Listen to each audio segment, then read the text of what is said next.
আয়াত 17 أم أمنتم من في السماء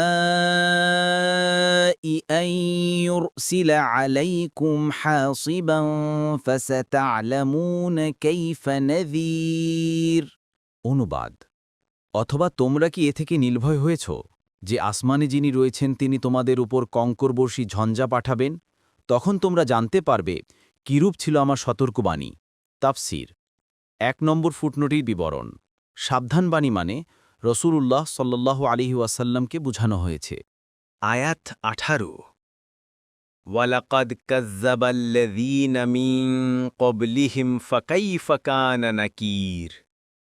আর এদের পূর্ববর্তীগণ মিথ্যারোপ করেছিল, ফলে কিরূপ হয়েছিল আমার প্রত্যাখ্যান অথবা শাস্তি।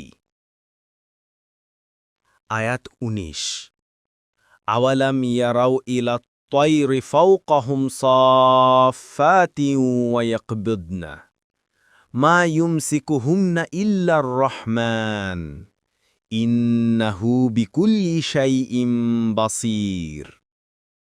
অনুবাদ তারা কি লক্ষ্য করে না তাদের উপরে পাখিদের প্রতি, যারা পাখা বিস্তার করে ও সংকুচিত করে?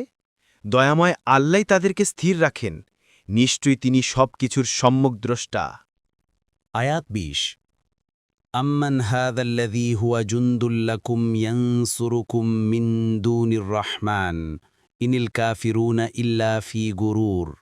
অনুবাদ দয়াময় আল্লাহ ছাড়া তোমাদের এমন কোনো সৈন্যবাহিনী আছে কি যারা তোমাদেরকে সাহায্য করবে? কাফেররা তো রয়েছে প্রবঞ্চনার মধ্যে। আয়াত ২১ আম্মান হাযাল্লাযী ইয়ারযুকুকুম ইন আমসাকা রিজকাহ বাল লাজ্জু ফি উতুওয়িন ওয়া নুফুর। অনুবাদ এমন কি আছে যে তোমাদেরকে রিজিক দান করবে যদি তিনি তার রিজিক বন্ধ করে দেন? বরং তারা অবাধ্যতা ও সত্য বিমুখতায় অবিচল রয়েছে। পরবর্তী তাফসিরে যেতে ভিডিওটি শেষ হওয়ার পূর্বেই এই বক্সে ক্লিক করুন।